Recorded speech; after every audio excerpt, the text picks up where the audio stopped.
स्यान्तरिवाङ्कुरो जगदिदं प्राङ्निर्विकल्पं पुनः मायाकल्पितदेशकालकलना वैचित्र्यचित्रीकृतं मायावीव विजृम्भयत्यपि महायोगी वयस्वेच्छया तस्मै श्रीगुरुमूर्तये नमः इदं श्रीदक्षिणामूर्तये तस्मै श्रीगुरुमूर्तये नमः इदं श्रीदक्षिणामूर्तये। ॐ सहना भवतु सहनौ भुनक्तु सह वीर्यं करवावहै तेजस्विनावधीतमस्तु मा विद्विषावहै। ॐ शान्ति शान्ति शान्तिः। सदाशिवसमारम्भां शङ्कराचार्यमध्यमाम् अस्मदाचार्यपर्यन्तां वन्दे गुरुपरम्पराम्। ॐ In the text now, sadhana chatustaya sampanna adhikarina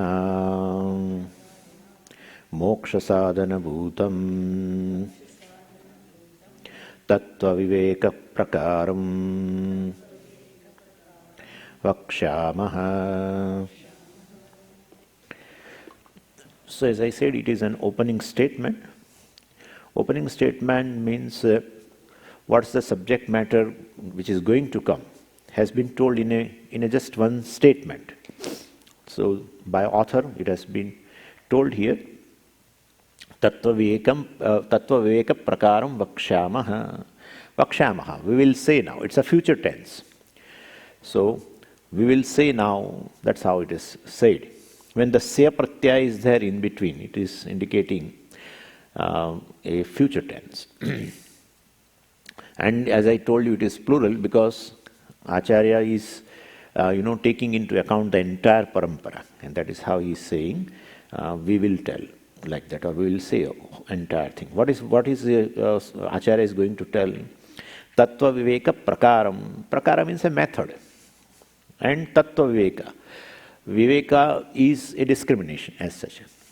So just not a discrimination, but discriminative inquiry which will lead to the knowledge. Knowledge of Tattva, knowledge of the self, ultimately. Self is also a Tattva. So, knowledge of the self which is non-dual, we have seen all this. That is, we are going to tell you this method of a discriminative inquiry and which will lead you to the knowledge of the self. Then, as I told you, there are two types of inquiries also. We started with this inquiry, which one is a simple inquiry in which you will know the subject matter which is totally unknown. If the subject matter is totally unknown and you inquire into it, definitely this is called a simple inquiry. But suppose the subject matter is something about which there is a confusion. Confusion means what? You know also and you don't know also. That's called confusion. So not totally known, that's one thing. But something you know and something you don't know.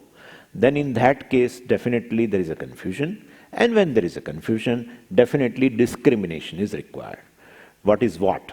That's all it means. So basically this is a discriminative inquiry in which the subject matter is confused. What is the subject matter? Tattvam, the self.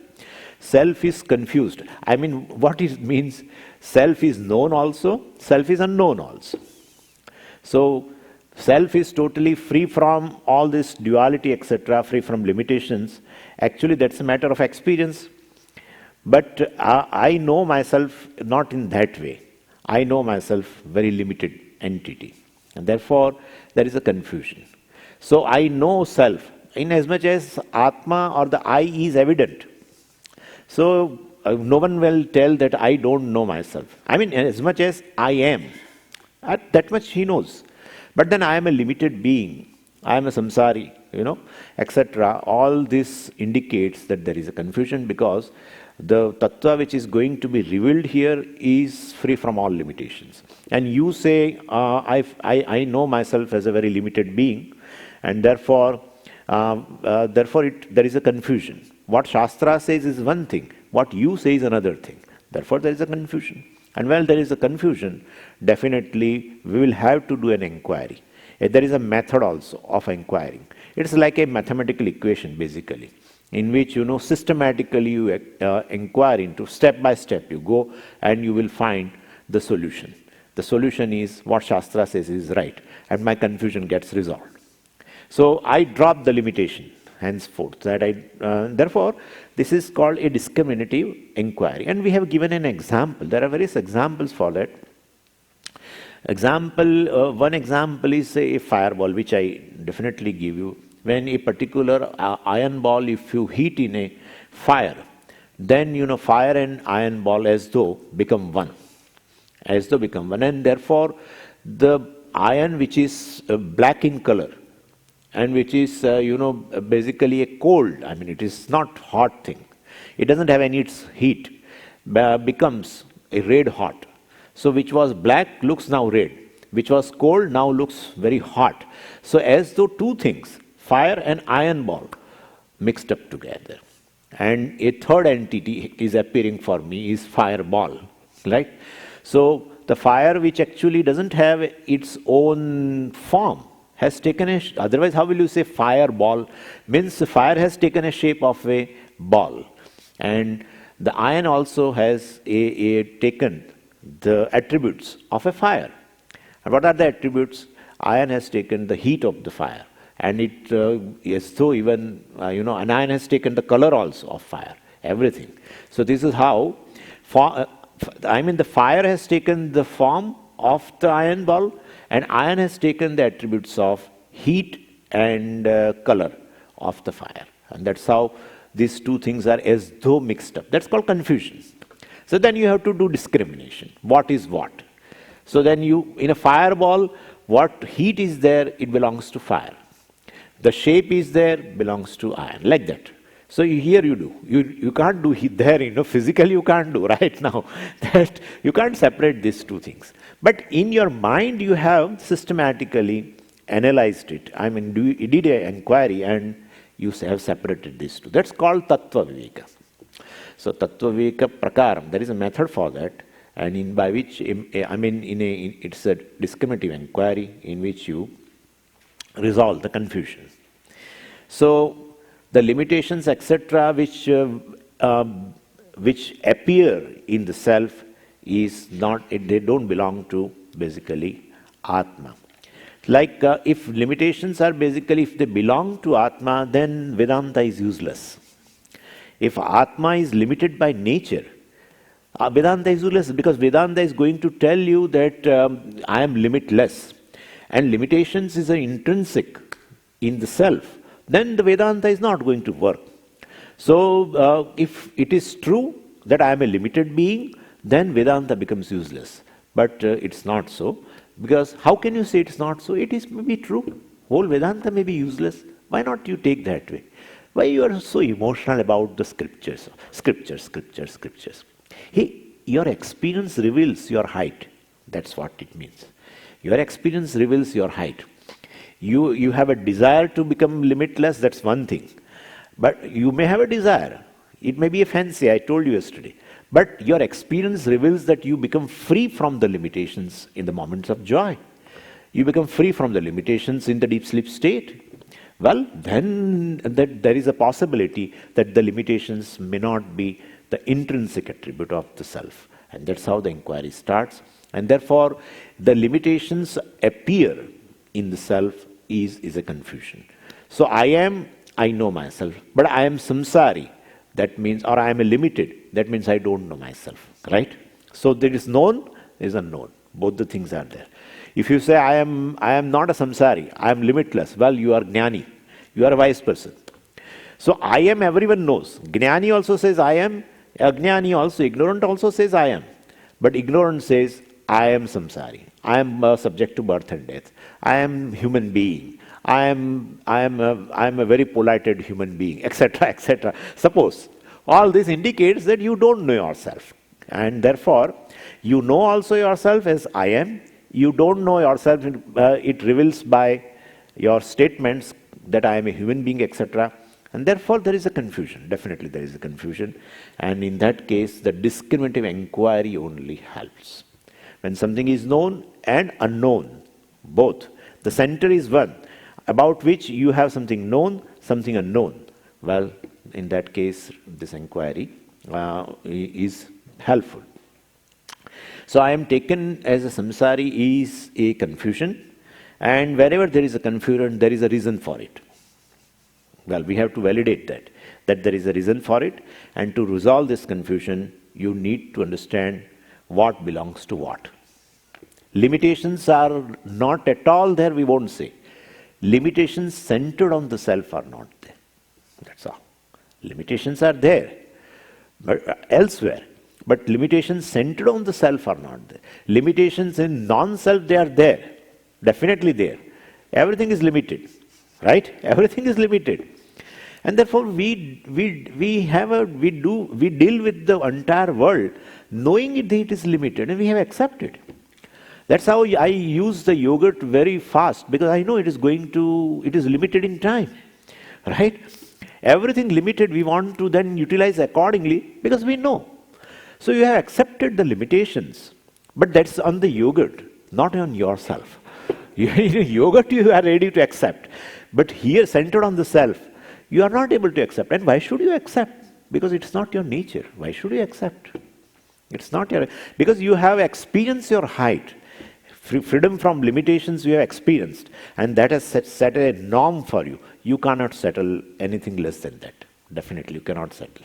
So better this discriminative inquiry will lead you to the knowledge, and whereby this confusion will be resolved, that I am a limited being, I am a samsari being, etc., will be resolved. And so regarding confusion, we have a logic, and to resolve the confusion also we have a logic, but that logic is not an independent logic. We should understand very well. Logically, I cannot prove myself I am limitless. I have to take the statement of the Shruti and analyze properly with the help of the logic. That helps. Independently, one cannot prove that I am limitless, because otherwise I would have proved much before without taking help. But since I am not able to I'm not able to come out of the limitations, right? In the state of ignorance, that shows the means of knowledge which are available within oneself are not enough. My buddhi, my intellect is not enough that can arrive at the limitlessness of the self. So if it is pertaining to the object, I can definitely do. If it is pertaining to the subject, well, somebody has to help me, right? Somebody has to help me that you are not like that. Because I have taken this for granted since, beginningless time, that I am a limited being. I am the body. I am this. I am that. Since beginningless time. So somebody has to wake me up that you are not that. And that somebody is nothing but this Vedanta Pramana. Along with the Acharya, definitely, it comes as a package. Because when this comes, along with the Acharya also comes. 1 + 1 free. That's how the package works. It works that way. We have bonanza offer in India, in ice creams, especially now this summer is going to come. We have bonanza offer, 1 + 1 free. So you take one family pack along with another pack, maybe a different variety where you can take. So Shastra, you definitely pick up Shastra now, but that Acharya also says, I am also coming along with you to unlock the Shastra. That's a big thing. That's the thing. So Shastra does not get unlocked by itself. Acharya does. That's how Shrutritvam, etc. is very essential. Anyway, so we can, this is one example of a fireball. I'm giving you another example which Puja Swamiji is given. And this is an example of a sunrise and sunset. Sunrise, sunset indicates, you see, the sunrise is in eastern sky, sunset in western sky. Means sun has done a movement. So here also it is the same thing. And perceptually, on the base of perception, we have a conclusion that there is a sunrise and there is a sunset. Sun really moves from the eastern sky to the western sky during day. And when I go to sleep, sun quietly comes down from the western sky to the eastern sky, and, and because I am sleeping, so I don't know. But it has moved. It has moved. I used to have that kind of a thing, that from eastern to western sky, it goes via this the upper sky. And from the western sky to the eastern sky, it goes from the below and like that. Below the earth, it goes like that. I have that, and still I have that thing, kind of a thing. So perceptually, there is a sunrise and there is a sunset. There is a movement in sun. Please understand this. And then you surrender to a scriptures called science, along with physicist or a teacher of a science, both. They're also packaged. And then you understand that actually the movement is not in the sun. Movement is somewhere else. Yeah, that's the thing. When you do a discriminative inquiry, you find that there is no movement in the sun. Sun is steady, but something else is moving, and the movement of that object is superimposed upon sun. That's the thing. So then you realize that actually Earth is spinning in its own orbit, etc. It also goes around the sun in its own orbit. And that is how, when we explain like this, then we will say, what we will say, that there is a sunrise and sunset without sunrise, without sun gets rising, and without sun gets set. There is sunrise and sunset without sunrise, sun getting rising, and without sun getting set. Could you follow what I'm saying? So perceptually there, so we take into account. But at the same time, we take into account the science, we say there is no sunrise also. Right? Same way limitations appear in the Atma. Atma is limited without being limited. That's all. There is sunrise without there is a sunrise. Atma is limited without being limited. Could you follow now? So Atma, perceptually, in your awareness, you have limitations. That's your experience. That's your experience. We are not denying. We are not denying sunrise as an experience. It's a perception. But definitely there is no sunrise when we take into account, when we really do a discriminative inquiry. Then, because the mixing up has taken place, the movement of sun has gone to, movement of the earth has gone to the sun. The color of the fire has gone to the iron ball. Same thing. It's same thing. Little we have to, there are certain facets which you cannot accommodate in every examples, but that is how the example is. But the principle we are able to understand. What is the principle behind? That there is a confusion. When movement of one thing is taken into the other, it's a confusion. Definitely it's a confusion. And so here also it's a discriminative inquiry. There, of course, a discriminative inquiry with the help of science. Here discriminative inquiry through the help of Vedanta.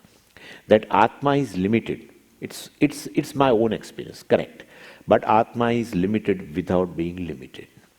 Without being limited. Because once you know, through the inquiry, when you get a knowledge of the self or the Tattva, called Tattva Bodha, that's a Tattva Bodha. Bodha means a knowledge of Tattva, the self, which is definitely a limitless. That's how. So this is how we explain the whole thing. So people, and in sunrise case also people uniformly have a confusion. Here also people uniformly have a confusion. See how beautiful it is. Every human being takes himself limited. So limited means what? Limited in time. You say, I have a birth date. It's a time. I'm 33-year-old. Okay, fine, you are limited. When you say you have an age, you are limited in time. Anna Swamiji, how many years more I have to live? And etc., etc. This is all our expressions of our elderly people. They get tired somehow. doing all the duties and all that, and they get tired, frustrated, and seeing their own sons and daughters and all, then they say, Toba, like that they say. So they really, Swamiji, nothing to worry. I have how many years more I will live now? Limited in time, limited in place. Swamiji, I would have been there in the ashram right now, but I could not come because this corona, I'm really afraid of, and so I'm afraid of going to any place now. I would have been there. If it would have been live class, Swamiji, it is better. So I could have attended that. Limitation in place. It's a limitation in place. I am not there. I am right now here. I would have been there, etc., etc. That's a place. And object-wise, so much. When you say I am a human being, you have told I am limited. I am a male, limited. Ho gaya. You declare yourself that you are limited. You don't say I am all-pervading. You say you are a human being. Fine. Good. Means you are not a dog, you are not a monkey, etc. Well, I don't want to claim, Swamiji. That's okay. We need not claim. Even without claim, we are all. And that's fine, because I am all-pervading. But I claim by saying this that I am limited physically, emotionally, intellectually. Swamiji, I am an engineer. Okay, fine. So you have a knowledge pertaining to a particular engineering branch, mechanical engineering, whatever. So I am engineer, I am a doctor. It's intellectual limitation, actually. It's an intellectual limitation. Because knowledge pertaining to the intellect. And when you say you are this and this, definitely other branches of knowledge you don't have. Definitely, so you are limited. So object-wise limitation, that's the biggest samsara. Object-wise limitation. And definitely world, create this kind of a sense of further limitation when you come across the people and when you know that he has this and I don't have this, or etc., etc. And emotionally also that I'm a cruel, or I'm this and I'm that, and etc. Or I'm sympathetic, I'm having empathy. All this, I'm having empathy. So that I is limited, definitely limited emotionally also. So all these kinds of limitations are there, and that I know very well. Time-wise, object-wise, and space, the place-wise. So these limitations are there, it's my own experience. And when you do inquiry, and if you remove the confusion, when you do a discrimination, yes, limitations are there. Physical limitations are there in physical body. Intellectual limitations are there in intellect. Right? The emotional limitations are there in the mind, etc., etc. Sensory limitations are there, definitely in senses. They are there, but they are not in me. The movement of the sun is not in the sun, it's in somewhere else. Same way here. So discriminative inquiry helps us for this. And there is a method. That method is going to be revealed. That's what it is told in an opening statement. Tattva viveka prakaram vakshamaha. Will tell you the method. It's a mathematical equation. Go step by step. The manner in which we are going to describe, go step by step. Just don't, go forward, fast forward. I want to have a fast forward. No, it's not going to help. Go step by step. That's what it means. Okay, then author tells why this Tattva Viveka is necessary. And so for that he has used a word, moksha sadhana bhutam. We are doing this discriminative inquiry, methodical discriminative inquiry, because it is a sadhanam. It's a means for moksha. Sadhana bhutam means sadhana rupam. It's in the form of a means for gaining moksha. So we can connect these two things, Tattva Viveka Prakaram and Moksha Sadhana Bhutam. We can connect it through a question. What is the question?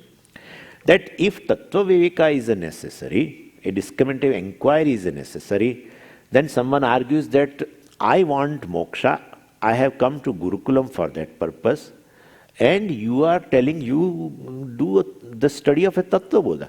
Moksha and Tattva Bodha, how they are connected. This particular text, which is going to give us a method of a discriminative inquiry, it's basically a study of that, how it is going to help me to gain moksha. Then we say this method of inquiry, discriminative inquiry itself will give you moksha. Because it is a means of moksha. Moksha sadhana bhutam. Nothing is going to give you moksha except this inquiry. Why? Because there is a confusion. You are confused. You are confused that you have a limitations, you have a bondage, and therefore we will give you a method by which you will arrive yourself that you are free. That's all. You are free. You will arrive at yourself, and therefore it is moksha sadhana bhutam. Anyway, and for whom? Okay, this is a means for moksha, but for whom? So it is said for mumukshus, sadhana chatushtaya sampanna adhikarinam. So this is how, this is a method. In Vedanta, the teaching method is like this. When the statement is there, the words are connected, definitely. When the words are connected syntactically, that's how the sentence is formed, right? And therefore, you have to connect the words in a sentence. How will you connect? By raising a question and answering a question. Answer will be the particular word. So, Tattva Viveka Prakara, method of inquiry, discriminative inquiry. But that's for what? It's for moksha. So then what is the question? How can this study of this text, which is going to give me a discriminative inquiry, will help me in gaining moksha? Because that's a means of moksha. And then what is the word used in the sentence? Moksha sadhana bhutam. Sadhana means. So bhutam means rupam. It's in the form of this. And for whom it will give moksha? That's another question. Okay, adhikarina. Those who are qualified. And qualified with what? Sadhana chatushtaya sampatti. So this is how the whole sentence is connected. One who is having these fourfold qualifications, then for them this method of inquiry is going to serve as a means for moksha. So, and then what is this sadhana chatushtaya, etc. is going to come immediately. Sadhana chatushtayam kim, then the answer will be given. Could you follow? Then what is tattva viveka? Then the answer is. This is how this is the method. Exactly like a mathematical equation. So at this stage, we need to know that Vedanta is a pramana, a means of knowledge, and the prameya is the self. What is to be known is the self or the tattva, and Vedanta is a pramana. Pramana means a means of knowledge. Prameya means what is to be known. By knowledge, what you gain. And what is that self which is evident as oneself, but not known totally? So it is in a confused form, it is known, and therefore, so Atma, which is actually free from all the problems, all unwanted things, and has to be known as such, and therefore Atma becomes Gneya, and the Vedanta becomes a means of knowledge. And so we now require a means of knowledge to know the self is free, right? And actually the means of knowledge available to the human being are perception and inference. There are other, but they are basically based on perception only, so we don't go. There are sixfold actually. So the means of knowledge such as perception, inference, etc. are not meant for knowing this Atma. Why? Because this perception and inference are always available, and they are basically meant for knowing the objects. So they are not meant for knowing the subject, and therefore to know the self, basically the Shabda is means the words of the teaching of the Shruti Vedanta called is a means to know the subject, and available to the human being whatever are there, all the senses or the mind, through which whatever you know, it's an object. I am behind even the senses. I am not the object of the senses. I am behind the senses, and therefore senses cannot know me. Anyway, we'll discover it. So if the teaching is there and Atma also is there, then knowledge should take place. Atma is right here, teaching is right there, Tattva Bodha is also there, then knowledge should take place. And then I studied the entire Tattva Bodha. And after I discovered, after study, that knowledge did not take place. Still I take myself as a limited entity. And not only that, if even a doubt has arisen about this self, that may not be limited, then also knowledge has worked. But sometimes it happens so that the notion about myself remains intact after study, intact. So people say, Swami Chinmayanji used to always tell that, somebody comes to him and always say that I have studied this Upanishad, that Upanishad with Bhashyam and that Bhashyam and this Bhashyam, and Kathopanishad I have studied 10 times and Bhagavad Gita Bhashyam I have studied 15 times and all that. So then Swami Chinmayanji used to always tell, okay, you have passed through the Upanishads, that's fine, thank you very much. But whether Upanishads have gone through you or not, that's a criteria. So Atma also is right there as evident self. Atma is self-evident actually. There is a confusion, it's one thing. But I am is self-evident. In fact, you don't need any pramana. You don't need any means of knowledge that you are. Right?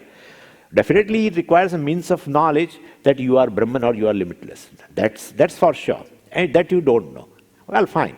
And you don't know also is all right. But you say, I'm a Brahman. I'm limited entity. Well, there is a confusion. So, Atma is right there. Confused Atma. And that knowledge also is there with a discriminative inquiry, very methodical, everything. Still knowledge doesn't take place. Why we are inquiring into to safeguard Vedanta, that it is an independent means of knowledge. We have to safeguard it. And it's a very big thing, actually. So for that matter, we are doing this inquiry. So if knowledge does not take place, then few possibilities are there. And the teaching, maybe perhaps this teaching, is not enough. We should do something. We should. Well, teaching, because Swamiji, I have studied for 20 years. If still knowledge does not take place, I feel this itself is not sufficient. We should do something. Or perhaps your Atma may be free. But my Atma may be limited by nature.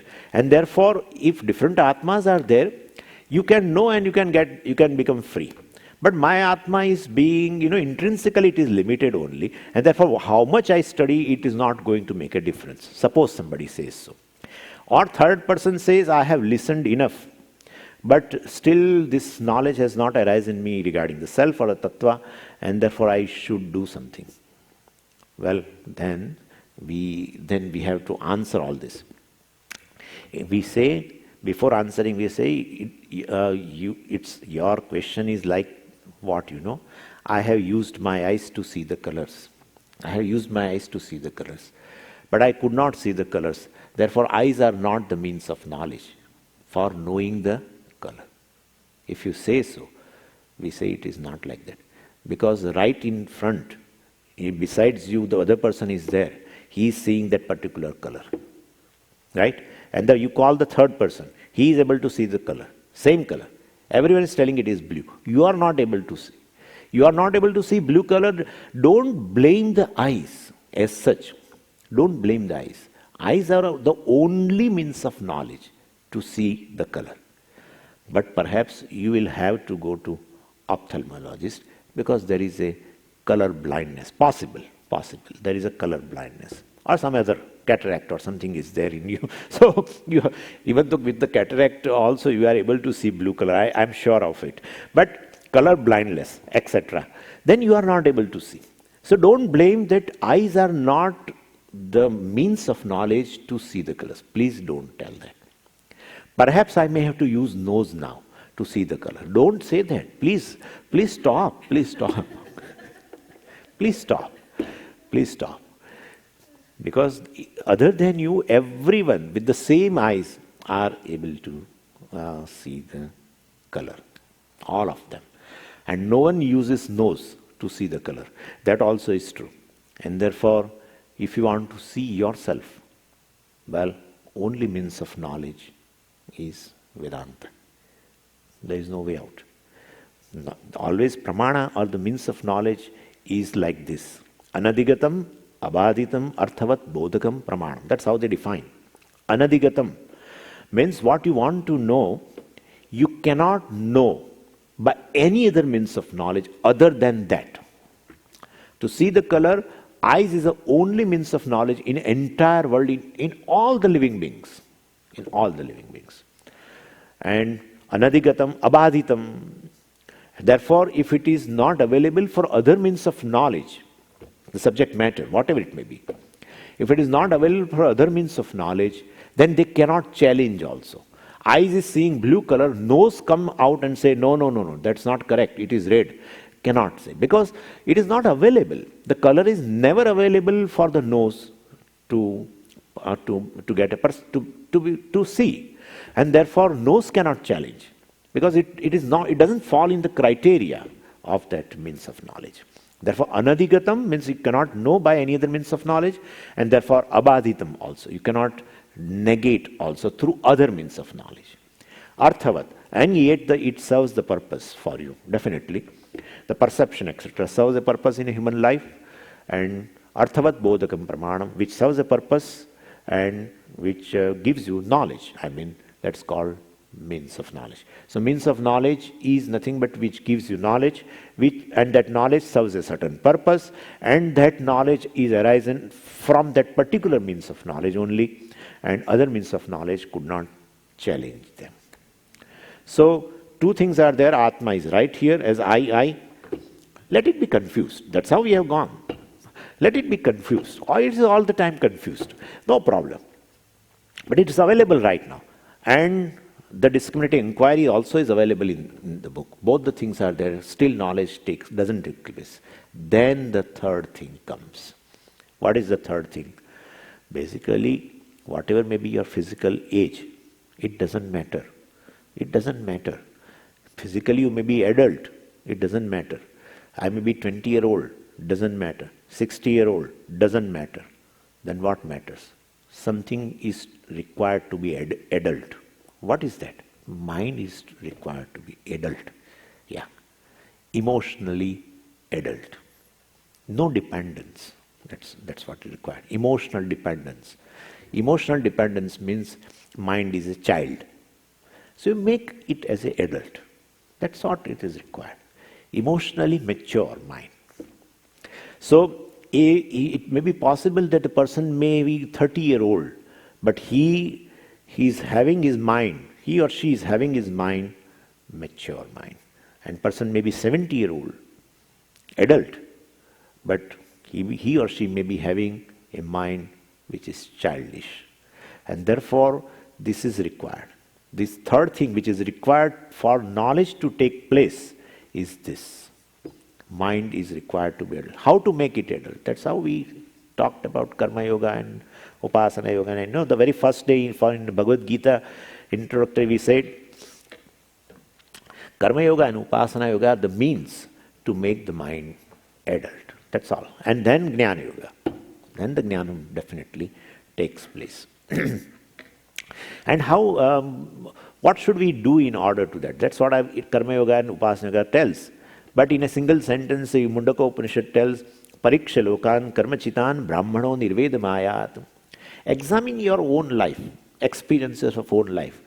You need not, if you learn from others experiencing, you are very wise. But if you cannot learn, at least learn from your own experiences of the past. That will teach you a lot. It will definitely create a dispassion only. You will become free from all the attachments if you learn. If you don't learn, then definitely the disease goes further. That's how the sorrow and then, everything then slowly comes in.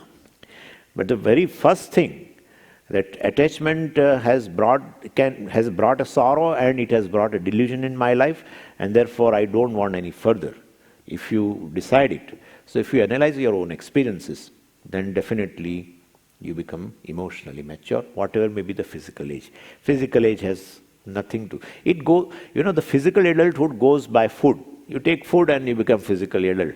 Swami used to tell that, and he's just jumping around and he finds himself with a mustache and beard and everything. One day, he was a child jumping around. One day he found that he has a mustache and he still jumps around and he finds he has wrinkles now. That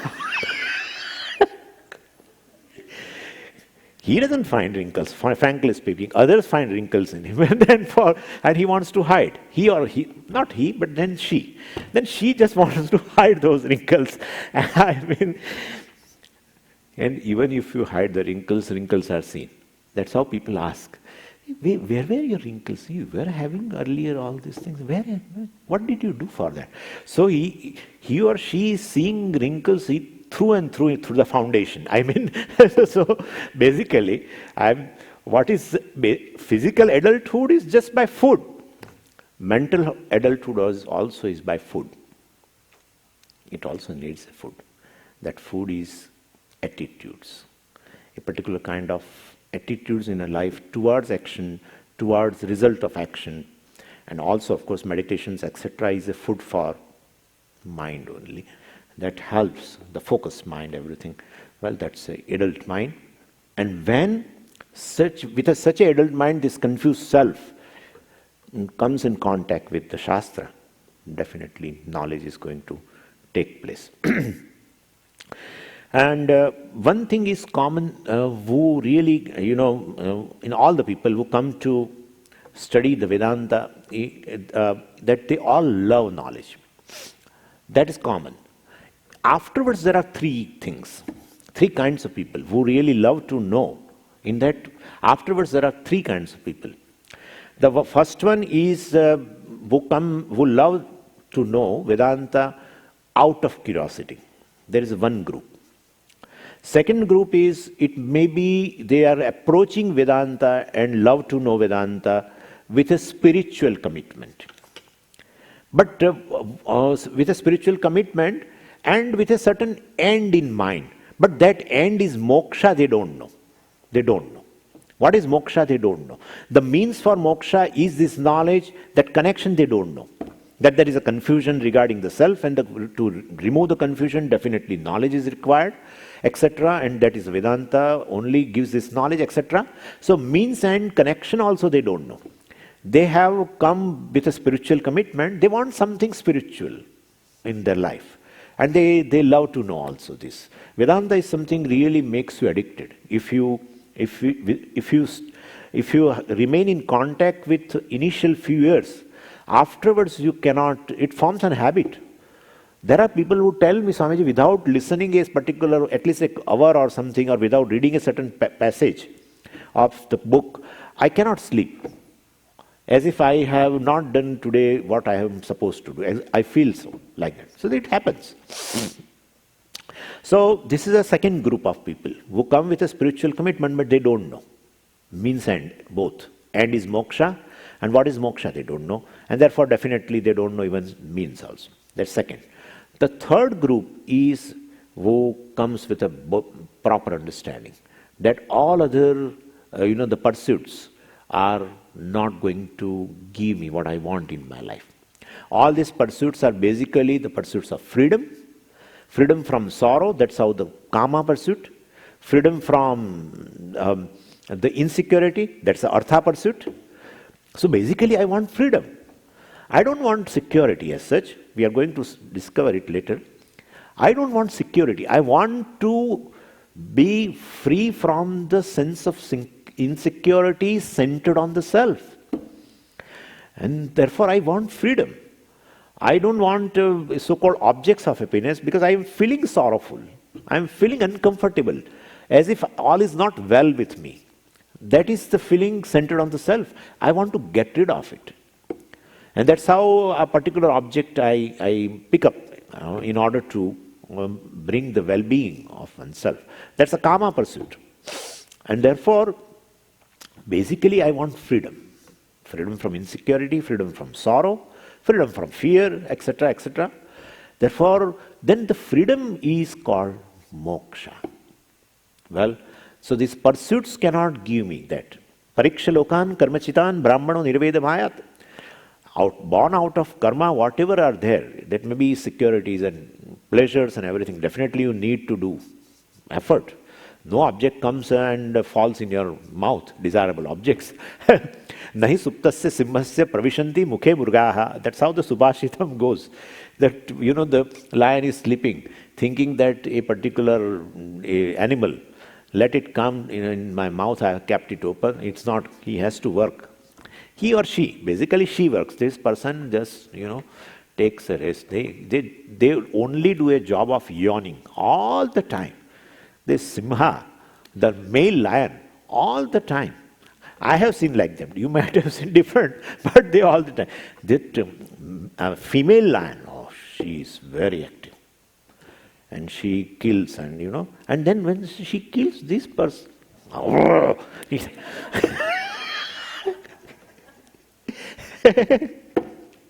then I found it is in every society. I mean, these kind of problems are... These problems are there in every society. Anyway, so with all this pariksha, examining everything which is born of karma, as a result, they are limited. Basically, I want freedom, and freedom is only gained through knowledge. Freedom is centered on the self. That's my experience. Well, I have to remove the confusion. Well, to remove the confusion, we definitely need to know the thing as it is, and well, to know Vedanta is a pramana. So, with this understanding, also a person approaches Vedanta. This is the third category. Very rare. Nobody. Even, let me tell you very honestly, I have not come across Vedanta myself with this. Just I love Upanishad.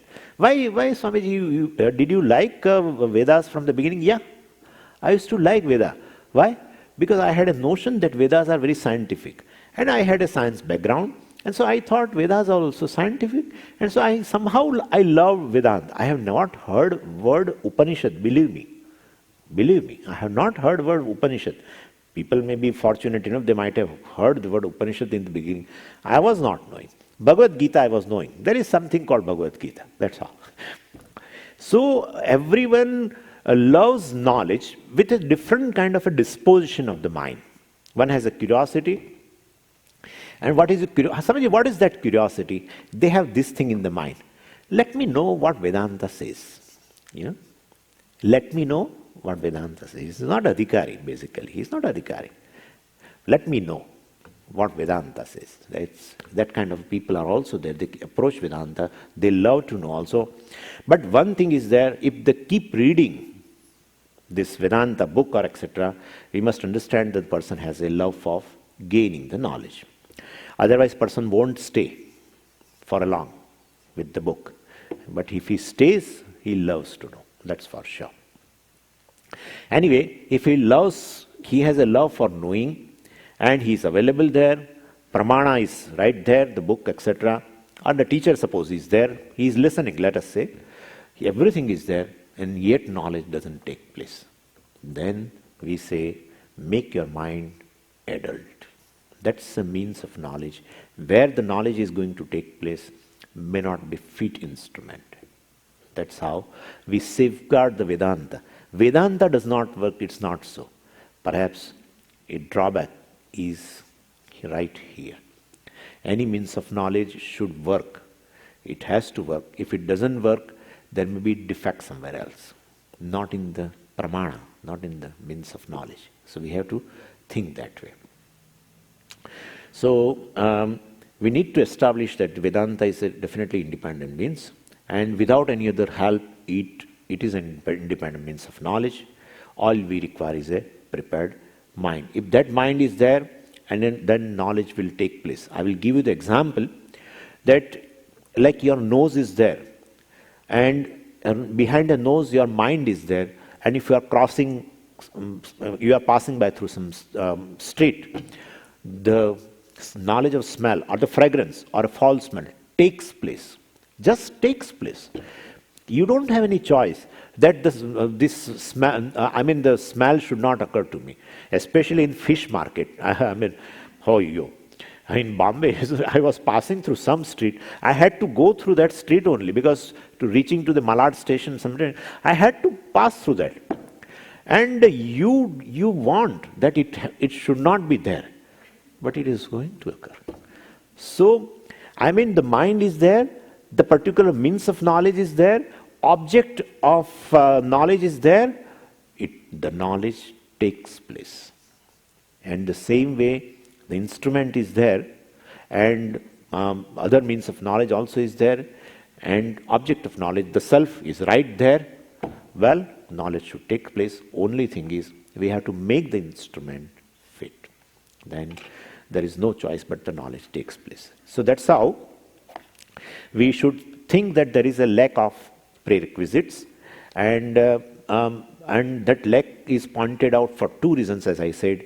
One is that if you know what is required, you can equip yourself. When a particular thing is lacking in terms of, sadhana chatushtayam, etc., we are going to discover it, what is it. So then definitely you can equip it. And other thing, why we are saying all this prerequisite is, the status of Vedanta as a pramana is preserved. We don't want to blame that it is not a means of knowledge. It is a means of knowledge. Make yourself fit for it, then knowledge takes place even without your choice. Even without your choice. Like the knowledge of smell takes place without your choice. Right? Without your choice. Same thing. So that's how we need to point out very first thing, before we do Tattva Viveka, we need to point out first the qualifications. Then only Tattva Viveka will work. Otherwise it won't work. And therefore, the very next topic here is Sadhana Chatushtayam, qualifications. But Swamiji, somebody asked me, how this, you say this is a text of a Vedanta. Yeah, it's a text of Vedanta. It's a Prakarana Grantha. Then basic text of Vedanta is what? I said Upanishad. So this Sadhana Chatushtayam should be there in Upanishad also, because that is also Vedanta, and that too is source book. And here, of course, this is a Prakarana Grantha. When the Prakarana Grantha discusses the subject matter of the Upanishad, then Sadhana Chatushtayam should be there even in the Upanishad also. Yeah, it is there. But random. So they have derived, actually, to be honest with you, it's just derived. And in Brihadaranyaka also, Upanishad also, it has been mentioned, Shama, Shanto, Danto, Uparata, Stitikshuhu, Samahito, Bhutva, Atmaniva, Atmanam Pashet. And there is another, another branch in which, not another branch, but another recension in which it is told, Shanto, Danto, Uparata, Stitikshu, Bhutva, Tat Titikshuhu, Shraddhavitto, Bhutva, Atmaniva, Atmanam Pashet, etc. And Pariksha Lokan Karmachitan Brahmano Nirveda Mayat Pariksha, examining, doing discrimination, called Viveka. Nirveda Mayat means one gets a dispassion. So from somewhere you get Viveka Vairagya, from somewhere you get Shamadama Uparata, and that's how from the entire Shastra they have, with the inquiry, they have found out this Sadhana Chatushtayam. Don't think that way, that Sadhana Chatushtayam clearly mentioned somewhere in Upanishad as a topic. It's not so. Right? I would like to tell it, because you people may go to the source book. Let us go to the source book. In source book, this is how they are, but they have been derived. In Brihadaranyaka Upanishad only, as I said, in the two recensions, they have mentioned this kind of a thing. Shanto, Danto, Uparata, Stitikshu. That's in one branch, one recension. In another recension, Shraddhavitto, etc. And Mundaka Upanishad also has come to the help. So you will come to know about Mumukshutvam, Vairagyam, Viveka, etc. Pariksha indicates, examining indicates the Viveka, etc. Anyway, now let's go further. Sadhana Chatushtayam Kim Nitya Nitya Vastu Vivekaha Iha Mutrartha Phalabhoga Viragaha Shamadhi Shatka Sampattihi Mumukshutvam Cheti. So beautiful. First question, Sadhana Chatushtayam Kim.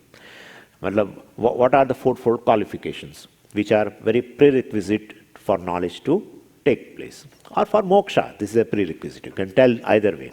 Because the knowledge and moksha, there is no difference. Nothing is to be done after gaining knowledge.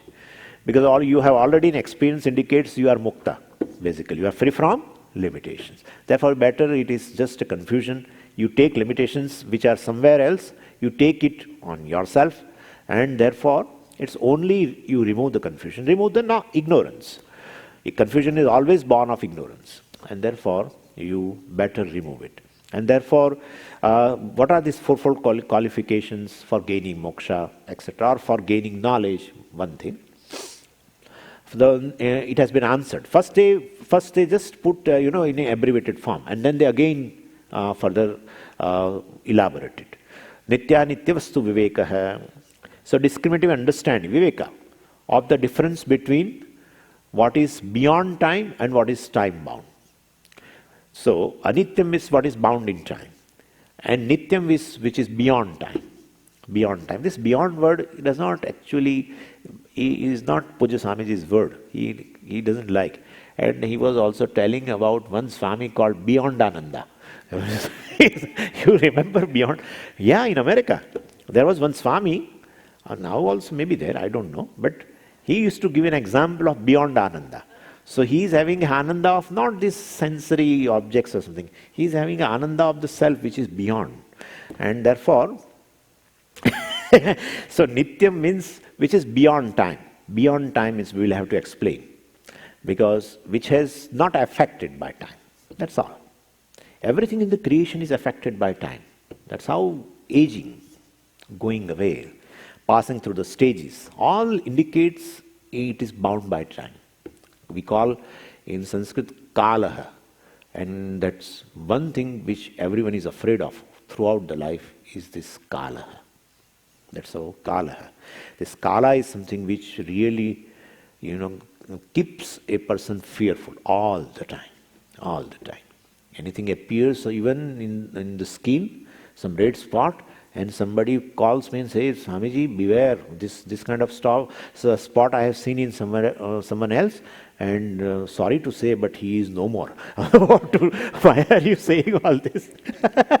People, I don't know here, but in India, they once you are hospitalized, then the person, there is a in a social etiquette that we should go to meet the person, and when you talk to the person and all that, then he will forget the pain and all this.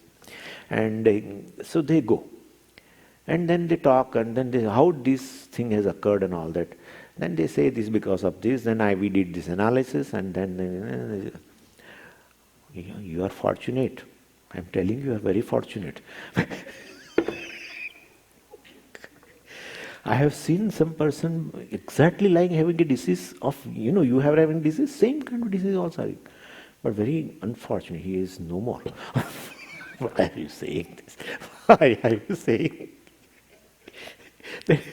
So rather than, helping the person to come out of the pain and this suffering, in America, there are many things which I really like here. I mean, even before asking also, they will really think twice. Even if you want to ask somebody that whether you are fine or not, etc., but still you will think twice. Because the other person may take it as an offend, maybe some kind of, he may not like. In people, there is a gathering and you ask a person, how is your health now? Earlier you were having known. I don't think in America somebody will like it. Definitely they will not like. But in India, to chalta hai. It has its own advantage also. I don't want to say sitting in America right now, but then what I am saying is it has advantage. Every society, every norm, whatever society, the norms in a society has its advantage and disadvantage. And there are advantages also when you go to meet a patient and talk to the person and all that has advantage also. Anyway, so the discriminative understanding of the difference between this, what is called, which is beyond time, one thing, and what is time bound. If you know the difference, that's called viveka. Iha amutra artha phala bhoga viragaha. Viragaha, dispassion. For what? Phala bhoga, for the results of experiences where iha in this world, amutra in other worlds or hereafter. Then the third thing is Shamadhi Shatka Sampattihi, sixfold wealth or sixfold accomplishments, you can say, beginning with Shama. Adi means beginning with, and Shama. Shama means with Shama, the composure, resolution of the mind, etc. Mumukshutvam cha, and a desire for freedom. From freedom from what? Freedom from becoming, freedom from samsara, freedom from the disease which we talked yesterday, freedom from the samsara, roga, freedom from the disease, freedom from becoming, freedom from raga, dvesha, raga, shoka and moha, etc. This is fourfold qualifications. So, first is Nitya Anitya Vastu Viveka. Viveka, as we told, it's a discriminative understanding of Anitya. Actually, if you have understood Nitya Vastu, then then you need not have even qualifications now, right? Because you have understood what is Nitya Vastu. Nitya Vastu, they are going to tell that is Atma or the self. If you have understood it, if you have no more doubt, then where is the question of now further inquiry at all? So Pujya Swami is to tell it's not that discriminative understanding of both. Basically, it's an understanding of Anitya Vastu. Because the Anitya Vastu is not understood as Anitya Vastu. What is time bound actually is not understood as a time bound. That is how the person leans on it. If you are leaning on something, emotional leaning, I mean, and you know it is not going to be there, then you will be aware. But when you lean on something, you feel it is going to be there. It may be a person, it may be a property, it may be anything. So it shows that the thing which is really anityam, time bound, as though I have not understood as a time bound. It is not understood as time bound. And therefore, it makes me, it gives me an understanding. What is anityam, I should understand as a anityam. Nitya Vastu, if you have understood, other than Brahman or Atma, everything is anityam, you will automatically understand. But it's not that kind of understanding. It's not Atma Anatma Viveka. Basically, Nitya Natya Vastu Viveka, we are going to see, it's basically Purushartha Viveka. We are going to see that. And it's not the Atma Anatma Viveka. If Atma Anatma Viveka has taken place in the qualification itself, where is the question of further going now? The knowledge has taken place. So that is not so. So very beautifully Pujya Swamiji has brought out this. Otherwise everyone says what is time bound and what is timeless. You understand both, and so by understanding both you discriminate both. It is not that. So anyway, so what is not nityam is we understand through discriminative understanding, and nityam is always, which is always there, and anityam, which is not always there. Anitya is called temporary, empirical, or even finite. And Vastu here it is said. Vastu means here object. Vastu means a reality also. As I told you, Vasati iti Vastu. It's, I think the first day I said, Vasati iti Vastu, which dwells. Vas means to dwell. Vasati, Sarvada Vasati, Sarvatra Vasati iti Vastu, which dwells in every object, which dwells all the time in all the objects, which is all pervading, basically. It's called Vastu. That's how Brahman is called Vastu, as such. But here, Vastu here, Nitya Vastu means an object, basically. So, here what is to be understood is what is Anitya Vastu, I should first know. And which is not Nityam, which is finite, empirical, which is temporary, I should know through this discriminative inquiry. This is one qualification. Second qualification is amutra artha phala bhoga iha amutra phala bhoga viragaha. Viragaha means a dispassion, a disposition in which there is absence of raga. Now raga means ranjanatmakam ragaha. That's how they say. Ranjanatmakaha ragaha. Ranjan means to paint, basically. To paint. So we generally paint a thing, like I'll give you an example. When thing looks very old, right? Like suppose if I have a car, which is very old model, and I want to now change the car, I want to sell off this car. And for that, what I will do? I want to get good price also for this car by selling. So what I will do is I will get it painted. By that I increase the valuation of the car. And same way here also, in our mind, Mind has a tendency, mind is a painter-like thing. It paints the objects. All different kind of objects are painted. I mean, by painting, I increase the value of the object. Object has a one value, but in my mind, I look upon it as a very, very valuable, more than the value it has. Car has a one value. By painting, you increase the value manifold. Same way. Different objects are there. Wealth is there. Valuable, right? Wealth is valuable. Correct. But then in my mind, wealth is the very source of security, source of happiness, because it has a buying power. And therefore, I think wealth means everything. Well, you have painted the wealth. You have increased the valuation of the wealth many, many fold, to the extent that you feel that wealth and you are as though they are equated, as though. Whole your life is dependent on the wealth. Wealth is less, you feel you are less. Wealth is more, you feel you are big. So you and wealth are all the time equated. And so you lean on the wealth then later, because you look it upon that particular object as a source of security and source of happiness. And that's you feel that what's your basic problem of insecurity and sorrow, etc., as if that is going to solve. Could you follow that? So that's how you have increased the valuation of the wealth by painting.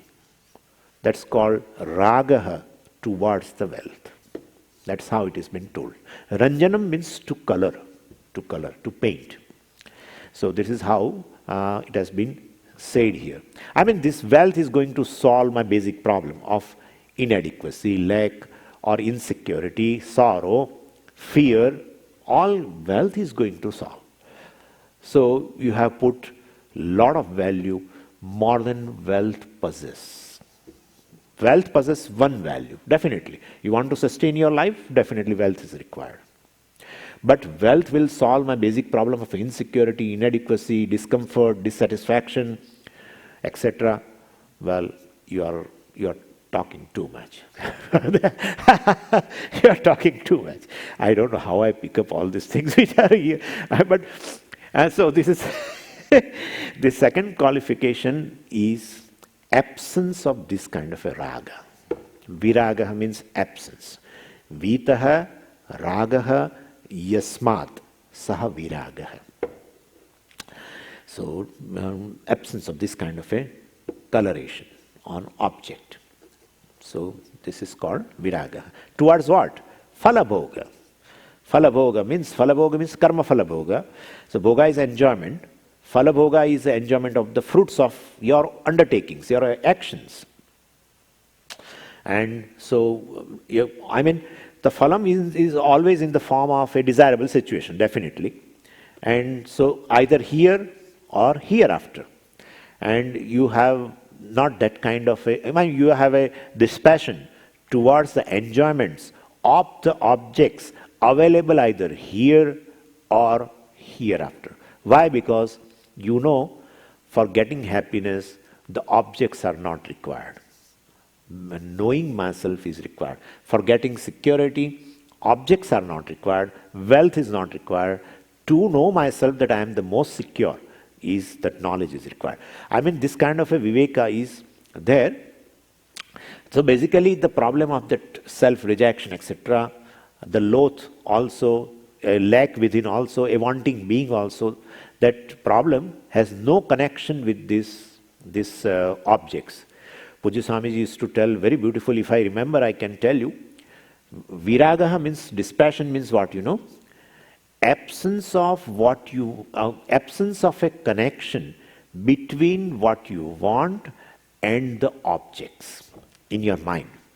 Absence of connection, what you want in your life and the objects. There is no connection between object and what you want in your life. If any person is able to see that, he is having a dispassion.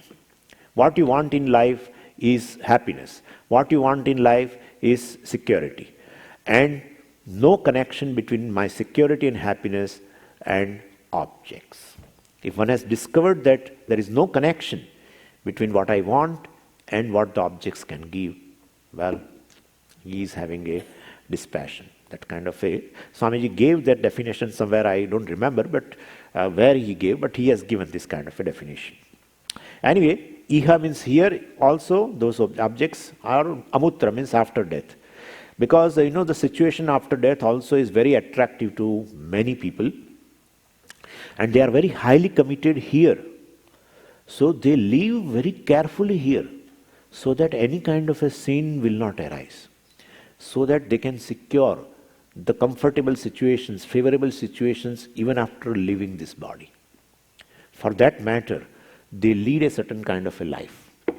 Well, they are also having absence of dispassion, because they want favorable situations in future also, comfortable situations through which they try to derive security and happiness hereafter also.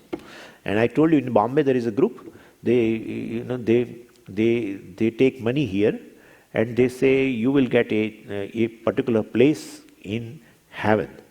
There is a group, they book here. But you say, then they will ask you, they will give you a choice. What kind of place do you want? What kind of a liking you have? I like mangoes very much. That is available in this country. I want mangoes also there. Well, you have to pay some more dollars for that. That's all. So, this kind of a thing. This example also is given by Pujya Swamiji. And he knows that group. He did not mention, definitely. He did not mention, but he was knowing that particular group also. And some Muslim group was there. Anyway. So this is how the things are. So iha amutra phala bhoga. The results born of enjoyments, born of the results, born of actions, and towards those objects, he doesn't have. He has a dispassion in his mind. He has no kind of a raga or attraction or attachment, because he knows that they cannot give. That's how.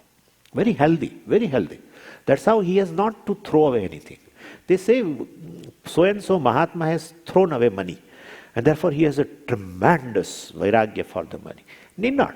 Why should you throw it? It's a Lakshmi. And then it will punish you. You should not throw. It's a Devi. And Devi definitely sees that you will be punished.